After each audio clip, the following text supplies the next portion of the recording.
picture this. You get off a hard work week and you finally have some free time to do what you want. You decide to do that one thing that you've been looking forward to doing all week long. What is this? Most likely, this is your hobby. A hobby is defined as an activity in leisure time for pleasure.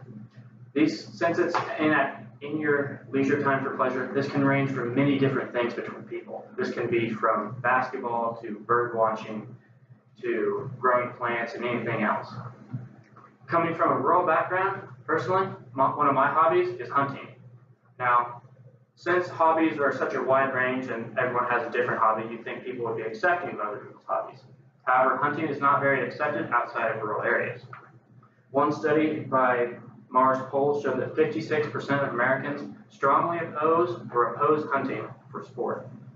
Now today I'd like to share some information with you about why hunting should be accepted as a hobby.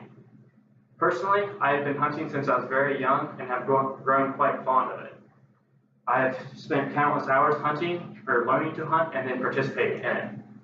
Today I'd like to share with you how hunting gains life skills, how it helps control populations and make them healthier, how hunting is ethical, and how hunting can be a way to put food on the table. The first way hunting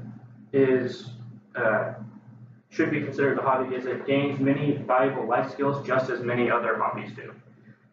According to Michelle Neef, in an article posted on Michigan State University Extension website, she found that the three most important valuable life skills that you gain from hunting are self-discipline, resiliency, and personal safety. Now I'd like to explain each one of these two and show you how hunting gains these life skills. The first one is discipline. A good example of learning self-discipline through hunting would be through stalking an animal. In stalking an animal, it takes a lot of controlled movements and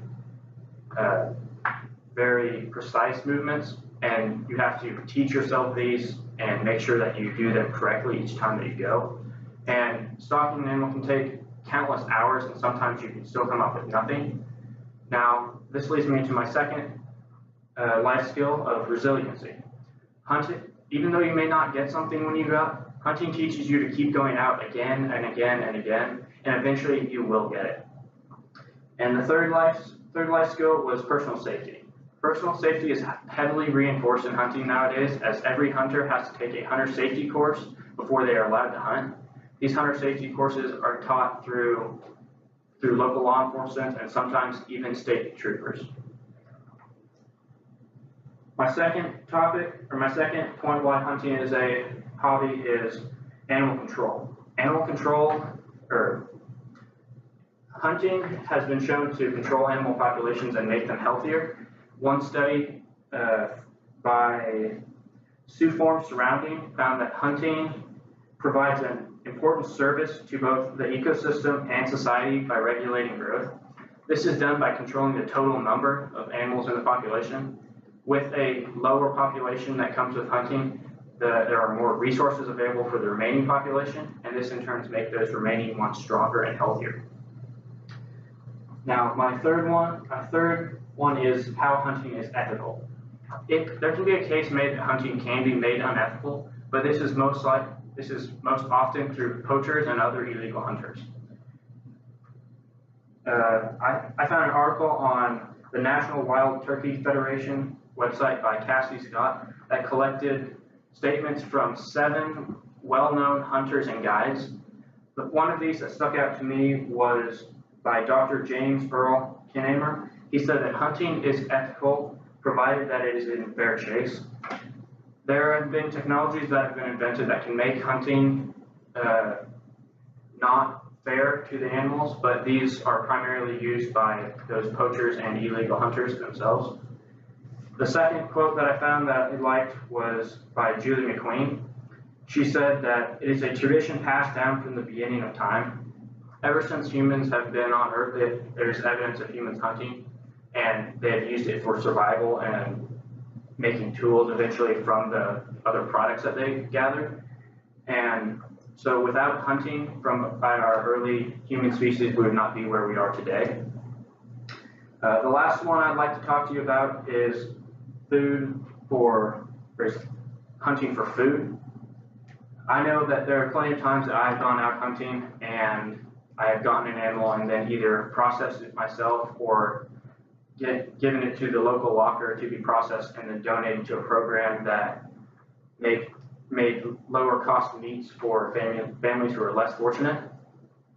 I found one study from Grandview Outdoors that showed that found that 1/3 of hunters who hunt for the meat, and this shows that hunters are not just hunting for the pleasure of shooting an animal, but that they want the meat that they can acquire from that animal.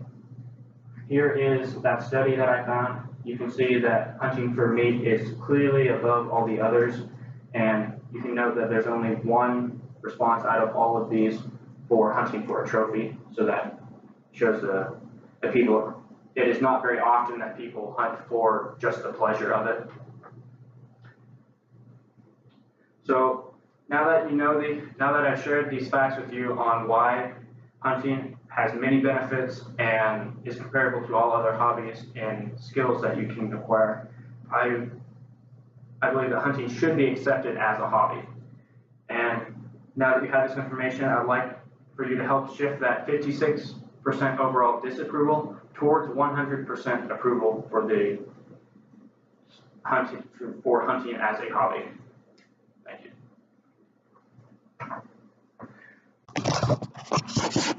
you.